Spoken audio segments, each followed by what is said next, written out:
Halo semua, welcome everyone, welcome buat semua yang baru pertama kali ikut di acara kita ini maupun yang sudah sering menonton, baik yang ada di Jakarta, yang di Palangka, di Surabaya, dan dimanapun kalian berada. We are so happy to meet all of you. Oke, sebelum kita mau nyanyi, kayak seperti biasanya, apa yang kita lakukan? Mau yel-yel, kita mau manggil yang lain. Yuk, semua yuk, datang yuk. Kakak-kakak. Iya, nih saya ditemani kakak-kakak yang luar biasa. Oke kak, yang semangat ya kak ya? Oke, siap? Joy? Yes, yes, yes, I'm awesome. Oke, sekali lagi ya. Joy? Yes, yes, yes, I'm awesome. Oke. Hello Joy Kids! Welcome back to your favorite channel, Joy Online Service. We're gonna have a great day today. So everybody stand up, semuanya berdiri sama-sama, come on! Clap your hands together like this. Woo! Ready to jump? Woo!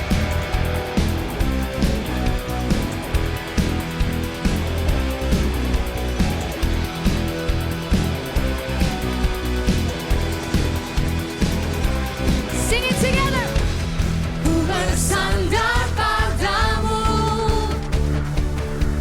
sungai di gurun kau adakan. Thank you Jesus. Tembok musuh pun runtuh, bukan kuatku tapi kekuatanmu. Everybody let's go. Dia bukan jalan penuh mujizat, tenangkan badai, taklukkan musuh. Dia bukan jalan, dia tak terbatas, patahkan kuku, hatiku kuat.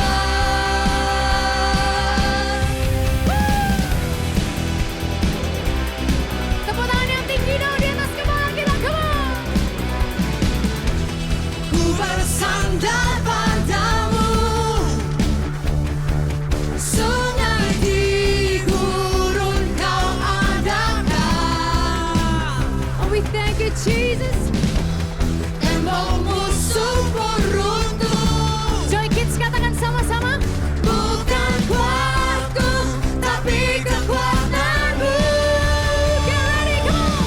Dia bukan jalan penuh mujizat, tenangkan badai, taklukkan musuh.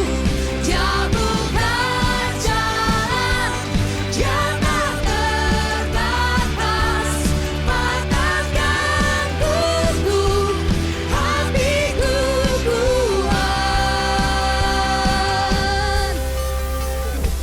Semuanya tepuk tangan di atas kepala kita masing-masing, come on. Lebih tinggi lagi dong, a little bit higher, let's go. Get ready to jump. 2, 1, 2, 3, woo!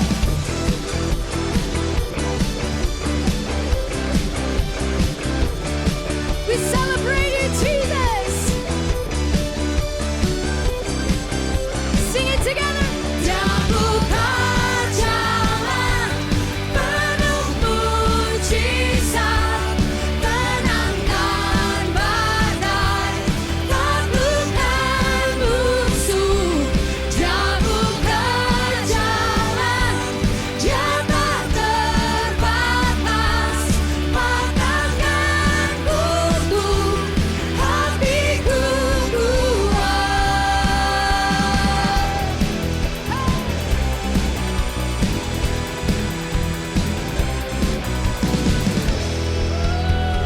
Everybody shout woohoo!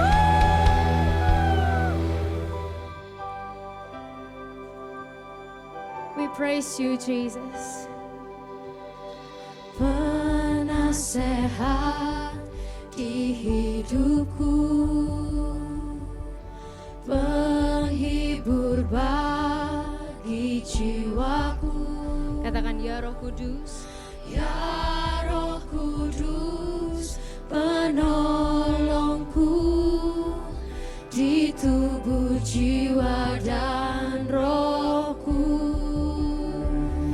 penasehat, penasehat di hidupku. Kau penghibur kami Tuhan, penghibur bagi jiwaku. Singin ya Roh Kudus, ya Roh Kudus, penolongku di tubuh, jiwa dan rohku. Angkat tangan kita sama-sama Joy Kids. Engkau Maha Hadir, Roh Kudus di sini kau bagiku. Pimpin hidupku dan jalanku. Kuasamu hidupkan jiwaku. Engkau Maha Hadir, Roh Kudus di sini kau bagiku. Naungi hidupku dan jalanku. Katakan kuasamu, kuasamu terjadi bagiku.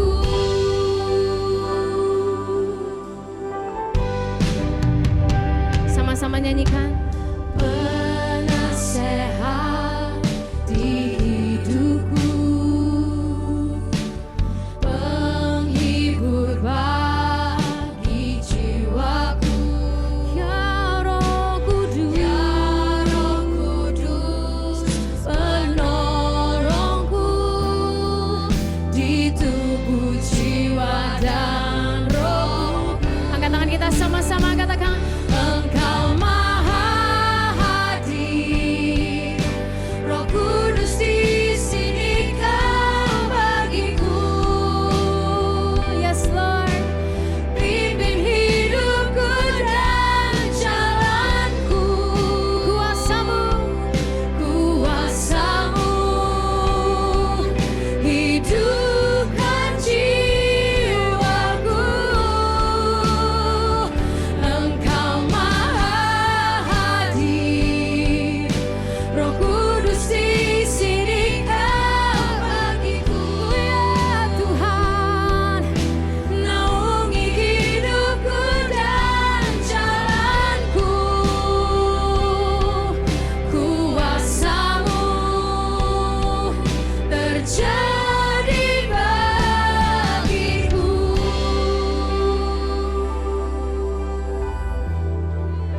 Teman-teman Joy dimanapun kita berada, di momen saat ini kita angkat tangan kita tinggi-tinggi di hadapan Tuhan. Come on, lift your hands up high, don't be shy. Kita buka hati kita buat Tuhan, buka mulut kita, mulai keluarkan suara kita. Katakan haleluya, haleluya. Let's worship Jesus today. Oh, haleluya.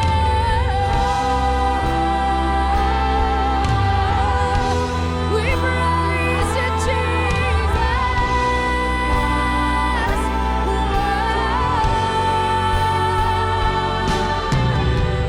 Kami sembahmu ya Tuhan. No one like you.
Terima kasih ya Tuhan, kami bersyukur kalau Tuhan selalu ada dalam setiap kehidupan kami.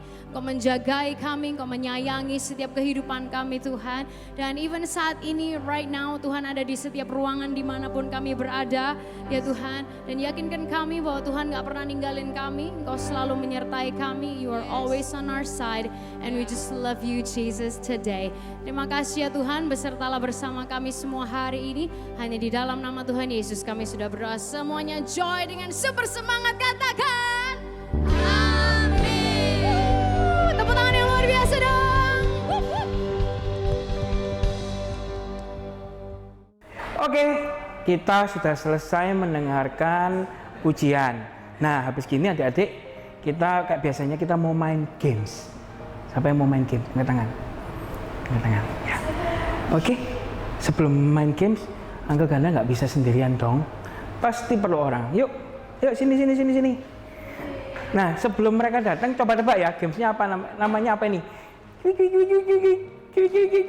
Tahu nggak? Coba tebak ya. Yuk, sini. Oke, cara permainannya gampang banget. Cuman perlu 2 orang, tapi kalau di rumah CC-nya, kokonya ada 10 ya diajak main semua ya. Oke, permainannya gampang. Ini ceritanya jadi kepiting. Kepiting jalannya gimana? Miring. Caranya jalan miring, tapi kali ini supaya seru jadi diadu ya. Siapa yang menang? Antara Kak Olive atau Kak Bianca. Oke, kita hitung ya. 1, 2, 3. Ayo. Aku berdirinya sini ya. Wah, ternyata nggak selalu yang kurus menang ya. Yang sehat juga menang. Jadi semua punya kesempatan untuk menang. Oke, bisa dilakukan di rumah. And bye-bye. Halo adik-adik Joy semuanya. Terus buat setiap kita semangat dan jangan lupa, jangan lewatkan ya kan, setiap minggunya kita terus nonton online service dari Joy Kids Ministry kita. Nah, siapa yang ingat di bulan November, di minggu yang pertama kita membahas tentang apa tuh? Ya, kita membahas tentang terumbu karang atau coral reef. Dan yang minggu kedua kita membahas mengenai yaitu blue whales atau paus biru. Dan kita belajar mengenai how great is our God. Dan di minggu lalu kita belajar mengenai yaitu udang. Kita tahu bahwa setiap kita I am special, I am unique. Dan di minggu ini kita belajar mengenai yaitu kepiting atau crab. Seperti yang tadi kita udah simak sama-sama ya, kita main games bersama. Nah, kita sekali lagi belajar mengenai crab atau kepiting. Siapa di tempat ini yang mungkin pernah makan kepiting? Oh, ada yang pernah nih, Miss-nya dengar. Mungkin juga ada yang nggak suka, ih jijik ya, apaan tuh, masa kulitnya tebel, dagingnya di dalamnya, aduh kayak harus bongkar dulu dan lain sebagainya. Mungkin ada yang suka, ada yang nggak suka, tapi tentunya kita pasti pernah lihat binatang ini, ya kan? Kita mungkin pernah lihat ada yang pernah ke pantai, kita ngelihat ada yang mungkin kecil gitu ya, mirip sama kepiting, yang punya namanya cangkang, ya kan? Kayak seperti kakinya ada banyak dan agak tajam. Nah, seperti kita tahu ya, kepiting atau crab ini dia punya cangkang yang kuat sekali, yang bisa kayak menjepit gitu ya, jadi lumayan tajam. Nah, dari cangkang tersebut juga mengandung banyak vitamin yaitu kalsium dan berfungsi juga untuk memberikan proteksi kepada kepiting atau cangkang dari crab itu sendiri. Nah, dalam kehidupan kita juga nih, kita ingin menjadi anak-anak yang terus punya iman kuat di dalam Tuhan, menjadi anak-anak yang terus berani dalam arti positif ya, bukan berani kurang ajar, tapi berani dalam arti yang positif. Nah, jika kita memiliki iman yang kuat, maka iman itu akan menjadi cangkang dalam kehidupan kita.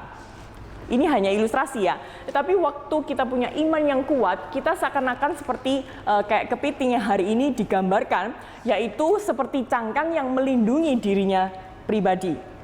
Nah, kalau kita lihat, ya kan, cangkang dari kepiting yang memberikan perlindungan itu berarti kita belajar nih hari ini ada satu kalimat yang perlu kita ulangin bersama dan terus ingat ya. Kalau semuanya mungkin lupa, agak-agak lupa, it's okay. Cuman ingat satu kalimat ini dan kita bisa tahu tema hari ini yaitu tentang be strong and courageous. Sama-sama kita ucapkan ya, 2, 3. Be strong and courageous. Nah, berikut ada beberapa gambar, yaitu senjata perang. Di antaranya mungkin ada pedang, ya kan? Mungkin ada tembak, mungkin juga ada bom, ya kan? Pasti kalau kita mikir, wah kalau perang pasti butuh senjata-senjata tersebut. Kalau ada senjata tersebut, pasti kita menang. Nah, gimana kalau kita ngelihat ini nih? Teko air, kita lihat senter, dan mungkin kita juga lihat ini, apa nih? Yang ditiup trompet. Kira-kira ini senjata yang wah cukup menakutkan dan pasti menang nih kalau kita pakai senjata ini. Kira-kira gimana nih? Kelihatannya nggak mungkin banget, bener nggak? Dari teko air, senter, sama trompet dibandingin sama senjata-senjata perang, kan nggak masuk akal. Nah, tapi kita perlu menyimak nih satu story ini yang bikin kalian bakal amazed banget. Nah, ceritanya mengenai Gideon dan 300 prajuritnya. Yang penasaran apa maksudnya sama senjata-senjata ini yang kelihatannya kayak bukan senjata banget ya. Mari kita sama-sama simak ya. Adapun Yerubbaal, itulah Gideon. Mereka itu lagi bangun-bangun pagi ya kan dengan segala rakyat yang bersama-sama dengan dia saat itu. Lalu mereka itu lagi berkemah di dekat mata air Harod. Perkemahan orang Midian itu ada di sebelah utaranya dekat Bukit More di lembah. Nah, berfirmanlah Tuhan kepada Gideon, terlalu banyak rakyat yang bersama-sama dengan engkau itu daripada yang ku kehendaki untuk menyerahkan orang Midian ke dalam tangan mereka. Nah, jangan-jangan nih orang Israel tuh bakal sombong, bakal memegahkan diri mereka sendiri. Karena mungkin mereka berusaha dengan kekuatan mereka mungkin pede dengan prajurit yang banyak sekali waktu mereka perang dengan orang-orang Midian. Nah, jadi Tuhan Yesus mereka nggak setuju. Akhirnya Tuhan Yesus berkata nih, tanganku sendirilah yang menyelamatkan aku.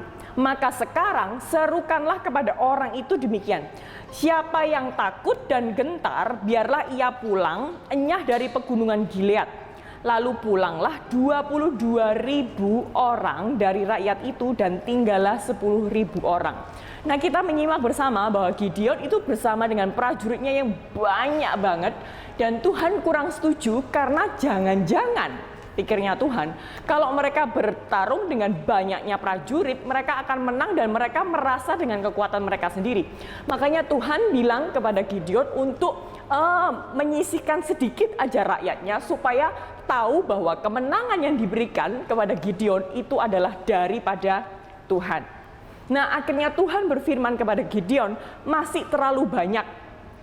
Wah, dari 22.000 orang tinggal 10.000 orang prajurit. Tuhan masih berkata lagi kepada Gideon, masih terlalu banyak. Wah, kayaknya pasti mungkin agak deg-degan gitu ya jadi Gideon. Gimana nih, mau perang kok rakyatnya malah disuruh kurangin. Nah, ini adalah poin daripada Tuhan. Katanya Tuhan, masih terlalu banyak prajuritmu, rakyatmu. Suruhlah mereka turun, minum air, maka aku akan menyaring mereka bagimu di sana. Siapa yang kufirmankan kepadamu, inilah orang-orang yang akan pergi berjuang bersama engkau. Inilah rakyat-rakyat yang akan berjuang, berperang melawan dari orang Midian ini bersamamu. Nah, kata Tuhan kepada Gideon, inilah orang yang tidak akan pergi bersama-sama dengan engkau. Dialah yang tidak akan pergi. Maksudnya gimana? Sekali lagi pada waktu Gideon menyuruh semua rakyatnya untuk turun, minum, si Tuhan itu berfirman kepada Gideon, mari kita lihat dari rakyatmu yang dia bakal minumnya, cara minumnya nih. Wah, kelihatannya kayak ini penting banget nih di momen-momen ini. Cara minumnya seperti anjing yang menjilat. Nah, sekali lagi, kalau ada dari rakyatmu yang minum dari sungai ini dengan cara menjilat seperti anjing, maka mereka tidak usahlah ikut perang dan pulang. Tetapi orang-orang dan rakyatmu yang meminum dengan cara berlutut dan mengambil airnya dengan tangan, lalu menjilat dari tangannya, menghirup air dari tangannya, maka rakyat inilah yang akan ikut kamu berperang.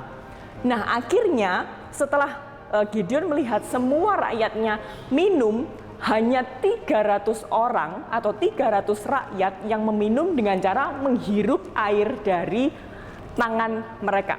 Jadi penting banget ya buat setiap kita juga kita belajar. Wah, kayaknya Tuhan Yesus ini mungkin mengajarkan juga cara manner kita, karakter kita dan perilaku kita juga harus baik, ya kan? Setiap rakyat yang menghirup air dengan cara seperti menjilat, seperti anjing, katanya tidak usah ikut kamu. Tetapi ada 300 rakyat yang dia menghirup airnya dari tangan mereka dan mereka meminumnya. Nah, dari 300 rakyat tersebut, itulah yang maju berperang dengan Gideon. Nah, ketika sudah datanglah malam tiba, berfirmanlah Tuhan kepadanya, bangunlah, turunlah menyerbu perkemahan itu, sebab telah kuserahkan itu ke dalam tanganmu. Tetapi jika engkau takut untuk turun menyerbu, turunlah engkau bersama Pura, yaitu bujangmu, ke perkemahan orang-orang Midian. Nah, Tuhan Yesus punya cara yang mungkin orang lain, lawan kita nggak pernah bisa tebak. Bener nggak? Waktu malam-malam dibangunin sama Tuhan, bangun, bangun, bangun. Ayo segera turunlah ke perkemahan orang-orang Midian itu. Karena apa? Waktu malam, kebanyakan setiap kita pastinya tidur. Nah, ini adalah momen yang tepat banget gimana Tuhan mau menyerahkan orang Midian itu kepada bangsa Israel. Lalu Gideon turun bersama Pura, yaitu bujangnya, ke perkemahan yang di bawah orang Midian itu. Adapun orang Midian dan orang Amalek dan semua orang yang ada di sebelah timur itu, mereka bergelimpangan di lembah itu. Seperti belalang banyaknya, dan unta mereka tidak terhitung seperti pasir di tepi laut banyaknya. Berarti walaupun kita nggak tahu seberapa banyak dan tidak disebutkan berapa jumlah rakyat ataupun prajurit dari lawan Gideon, tetapi kita bisa tahu nih dari kalimat tersebut bahwa katanya unta mereka tidak terhitung seperti pasir di tepi laut banyaknya. Bayangkan kalau untanya banyak, pastinya rakyatnya jauh lebih banyak. Nah, ketika Gideon sampai ke situ, kebetulan ada orang yang menceritakan mimpinya kepada temannya. Katanya, aku bermimpi tampak sekeping roti jelai terguling masuk ke perkemahan orang Midian. Setelah sampai ke kemah itu, dilanggarnya lah kemah itu sehingga roboh dan dibongkar bangkirkannya. Demikianlah kemah ini habis runtuh. Lalu temannya menjawab, ini tidak lain dari pedang Gideon bin Yoas, pastinya orang Israel itu. Nah, Allah telah menyerahkan orang Midian itu dan seluruh perkemahan ini ke dalam tangan Gideon dan rakyatnya. Segera sesudah Gideon mendengar mimpi itu diceritakan dengan maknanya, sujudlah ia menyembah. Lalu dia langsung sadar bahwa iya, aku ini bisa menang hanya karena Tuhan satu-satunya. Kemudian pulanglah ia ke perkemahan orang Israel, lalu dia berkata, bangunlah. Karena sekali lagi dia cuma turun, Gideon dengan Pura, yaitu bujangnya, dan semua rakyatnya masih tidur waktu itu. Jadi dia langsung kembali dan dia berkata, bangunlah sebab Tuhan telah menyerahkan perkemahan orang Midian ke dalam tanganmu. Sesudah itu dibaginya lah ke-300 orang itu dalam 3 pasukan, dan ke tangan mereka semuanya diberikanlah sangkakala dan buyung kosong dengan suluh di dalam buyung itu. Lalu berkatalah ia kepada mereka, perhatikanlah aku dan lakukanlah seperti yang kulakukan. Maka apabila aku sampai ke ujung perkemahan itu, haruslah kamu lakukan seperti yang aku lakukan. Jadi ingat nih, apapun yang Tuhan perintahkan kepada Gideon, Gideon juga memerintahkan kepada rakyatnya dan mereka semuanya menurut. Apalagi aku dan semua orang yang bersama dengan aku meniup sangkakala, yaitu seperti trompet kalau di zaman ini, di hari-hari ini. Nah, maka haruslah kamu juga meniup sangkakala sekeliling seluruh perkemahan itu dan berseru, demi Tuhan dan demi Gideon. Wah, kalau kita ngelihat tadi kan senjata perang kalau dibanding sama sangkakala atau trompet yang di zaman sekarang, pasti kita mikir, ya senjata perang dong yang menang. Tapi kita lihat nih, di cerita ini Gideon disuruh sama Tuhan untuk membunyikan sangkakala, atau di zaman ini mungkin kita tahunya trompet. Hanya dengan ini bisa mengalahkan orang-orang Midian. Tapi sekali lagi poinnya adalah karena Tuhanlah yang memberikan kemenangan kepada Gideon. Nah, lalu Gideon dan ke-100 orang yang bersama-sama dengan dia sampai ke ujung perkemahan itu pada waktu permulaan giliran mereka jaga tengah malam, ketika penjaga-penjaga baru aja ditempatkan, lalu mereka meniup sangkakala sambil memecahkan buyung yang ada di tangan mereka. Nah, sekali lagi kenapa kok tadi Miss bawa teko air ini? Ini adalah salah satu ilustrasi di zaman sekarang mungkin kalau kita bingung apa itu buyung, adalah teko air. Dan satu lagi nih, ada alat yang perlu kita tahu bahwa kalau tadi Miss bawa senter, yaitu seperti di cerita Gideon mengenai gimana Tuhan juga menyuruh untuk memegang obor di tangan kirinya dan sangkakala di tangan kanannya untuk ditiup serta berseru, pedang demi Tuhan dan demi Gideon. Sementara itu tinggallah mereka berdiri masing-masing di tempatnya sekeliling perkemahan itu, ya. Tetapi seluruh tentara musuh menjadi kacau balau. Mereka saling berteriak, mereka saling melarikan diri. Kita bisa ngelihat nih gimana powerfulnya waktu Tuhan berkata sesuatu akan janjinya, akan kekuatannya, maka terjadilah sesuai dengan apa yang Tuhan mau. Nah, sedangkan ke-300 orang itu mereka meniup sangkakala, maka di perkemahan itu Tuhan membuat pedang yang seorang diarahkan kepada yang lain. Lalu larilah tentara itu sampai ke Bet-Sita, ke arah Zerera, sampai ke pinggir Abel Mehola dekat Tabat. Kemudian dikerahkanlah orang-orang dari Israel, dari suku Naftali dan dari suku Asher dan dari segenap suku Manasye, lalu mereka mengejar orang Midian itu.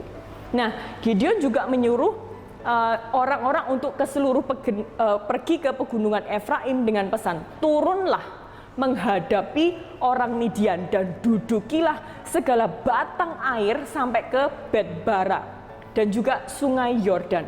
Maka semua orang Efraim dikerahkan. Lalu mereka menduduki segala batang air sampai ke Bet-bara, juga sampai ke sungai Yordan. Mereka berhasil menawan 2 raja Midian, yaitu musuh mereka, Oreb dan Zeeb. Oreb dibunuh di gunung batu Oreb, dan Zeeb dibunuh dalam tempat pemerasan anggur Zeeb. Mereka mengejar orang Midian itu, lalu mereka membawa kepala Oreb dan kepala Zeeb kepada Gideon di seberang sungai Yordan. Nah, adik-adik semua, cerita hari ini keren banget kan? Karena apa? Sekali lagi, Alkitab menceritakan di mana waktu Gideon itu maju perang, dikatakan bahwa justru Tuhan merasa rakyat Gideon yang dibawa untuk maju perang itu terlalu banyak.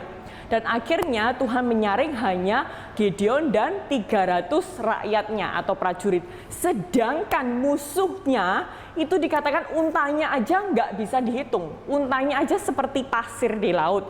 Which is kita tahu kalau untanya aja banyak, pastinya orang-orang atau prajurit dari musuhnya yaitu orang Midian dan Amalek jauh lebih banyak. Mungkin dalam pikiran Gideon, ini mana mungkin, ini apa-apaan, mau maju perang, ada pasukan banyak, malah Tuhan bilang perginya cuma dengan 300 orang aja, 300 prajurit aja. Tetapi kita tahu juga bahwa bukan juga senjata perang yang kita tahu kalau kita mau perang itu bawa rakyatnya yang banyak, bawa senjata perang yang mungkin maksimal, bom, pedang, semuanya lah. Tapi ternyata dari hanya 3 alat ini, yang mungkin ini sebagai ilustrasi hari-hari ini, yaitu buyung, yang seperti teko air hari-hari ini, dan juga obor, senter, dan juga sangkakala seperti trompet di musim-musim ini dan di hari-hari ini, kita tahu ternyata 3 alat ini Tuhan buktikan bahwa Gideon dan rakyatnya itu bisa menang dan mampu menang. Sekali lagi, bukan karena kekuatan mereka pribadi, tapi sekali lagi karena Tuhanlah yang maju berperang melawan orang Midian, dan Gideon dan rakyat-rakyatnya bisa menang dalam peperangan ini.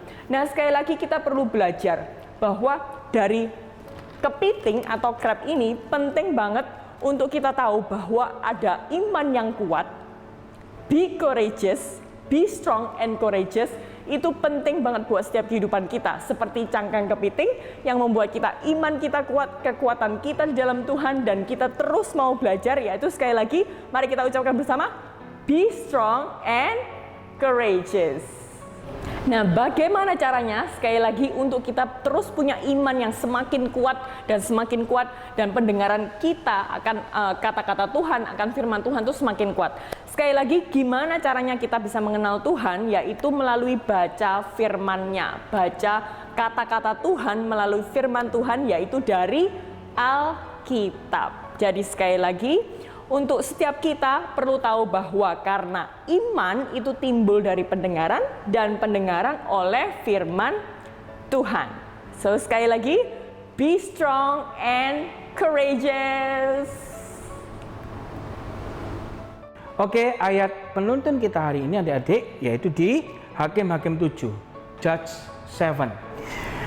Untuk ayat hafalan kita hari ini di 1 Korintus 16 ayat 13. Berbicara tentang hendaklah kalian waspada dan teguh dalam hidupmu sebagai orang Kristen. Bertindaklah dengan berani dan jadilah kuat. 1 Corinthians 16 verse 13. Be on guard, stand firm in the faith, be courageous, be strong. Oke adik-adik, mari kita berdoa. Tuhan Yesus, terima kasih kalau Tuhan boleh mengajarkan kami untuk menjadi kuat dan berani Tuhan. Tuhan, dari kecil Tuhan mau jadikan kami sebagai perpanjangan tangan Tuhan, sehingga apa yang kami lakukan dalam kehidupan kami ini boleh berarti dan bermakna dalam setiap kehidupan kami sehari-hari. Terima kasih Tuhan untuk hari ini. Hanya di dalam nama Tuhan Yesus kami berdoa dan mengucap syukur. Haleluya, amin. Joy Online Service telah selesai. Jangan lupa untuk subscribe, tekan like, dan tentunya komen yang positif yang membangun. Oke adik-adik, see you, bye.